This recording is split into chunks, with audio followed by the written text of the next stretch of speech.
Hello sa inyong lahat! Narito na naman si Mami Essie para mag-share na naman sa inyo ng isang luto sa bangus. Gagawa po tayo ngayon o magluluto tayo ng tinolang bangus. Pero bago tayo mag-umpisa, kung kayo ay nasa Facebook, don't forget to follow, like, and share. At kung nasa YouTube naman po, wag lang kalimutang mag-subscribe at pindutin ang bell button para lagi kayong updated sa ating mga bagong video. Ngayon, narito po ang ating mga kakailanganing sangkap. Gagamit po tayo ng 2 bangus. Ito po ay 2 bangus, hindi ko lang po isinama yung buntot. At ito po, ginayat lang po natin ng ganyang kalalaki o kakakapal. Ang ganda ng bangus natin kasi ang taba ng tiyan. Gagamit po tayo ng 2 sayote, pwede po ang papaya, pwede din po ang upo.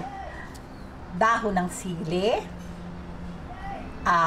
siling panigang, 3 piraso po ito, 4 na pirasong kamatis, 6 na butil na bawang, 2 sibuyas, luya, 2 tablespoon patis, at ito pong ating mga pampalasa, 1 teaspoon asin, 1 teaspoon pamintang pino, at 1 tablespoon na powder seasoning, optional po yon. At ito pong ating pangsabaw na water. Pero ako po kasi ang ginagamit kong panabaw, yun po bang hugas bigas. Pero wala po ako ngayon, kaya tubig na lang po yung ating gagamitin. Ngayon, umpisahan na po muna natin yung pagpiprito.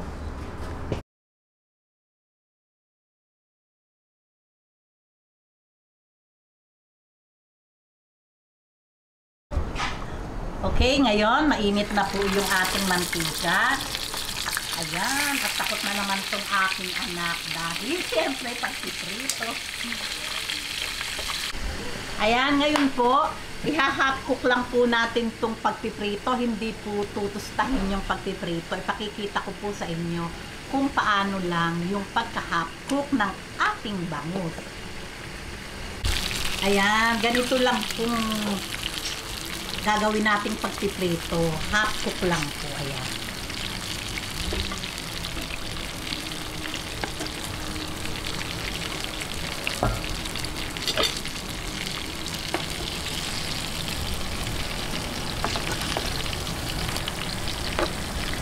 Ngayon, umpisahan na po natin ang pagluluto ng tinolang bangus. Unahin po natin ang bawang. Ayan, medyo light brown lang po natin bago natin isunod yung luya. Ayan, lagay po natin ang luya. Masarap po kasi medyo dagdagan natin yung luya. Ayan. Gisahin lang po natin mabuti bago natin isunod naman yung sibuyas at kamatis. Ayan, amoy na po talaga yung luya. Ngayon, isunod natin yung ating sibuyas.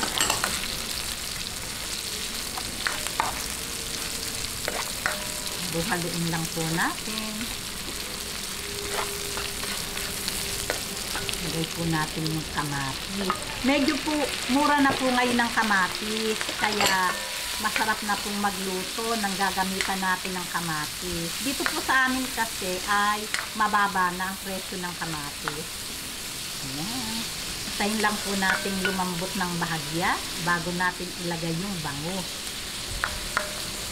Maglagay po tayo ng konting pampalasa, paminta, seasoning powder, itong patis. Ayan, kalahati muna, mamaya na yung kalahati.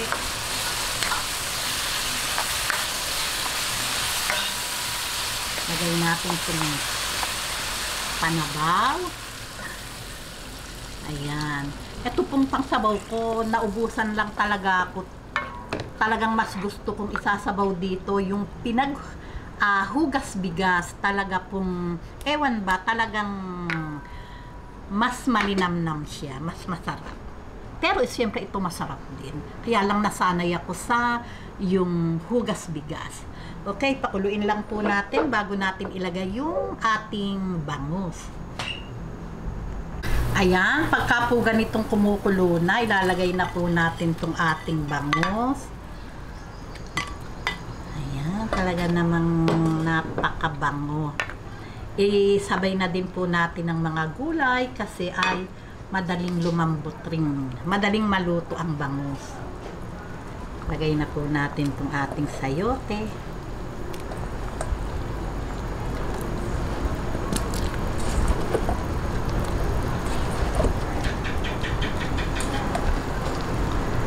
Ayan. At hintayin lang po nating medyo ma-half cook yung sayote bago natin ilagay yung dahon ng sili. Kung wala po kayong dahon ng sili, pwede po ang malunggay. Ayan. Lagay na po natin itong natirang pampalasa. Patis. Ayan, hintayin lang po natin kumulo bago natin ilagay ang dahon ng sili. Ayan, pagka po ganitong half cook na po yung ating sayote, lalagay na po natin itong ating dahong sili. Ayan, masarap po kasi sa sayote, wag po nating i-overcook kasi masarap yung talagang medyo crunchy pa siya ng bahagya. Ngayon, ito 1 minute lang at okay na po ito. Ayan, pagkaraan ng 1 minuto, ready na po ito para sa ating pananghalian. Patayin ko na po yung apoy. Ngayon, lagay na po natin sa ating serving bowl. Ayan. Ito po hanggat mainit ay napakasarap na kainin.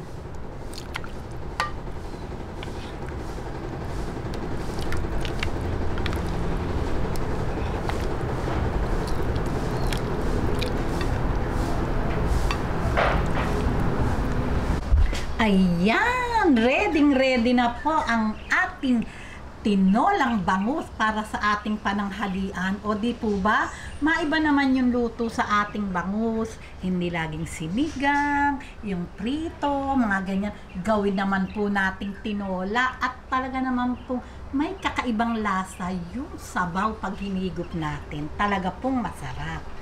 O di ba? Hindi ko po mabuhat kasi talagang mainit.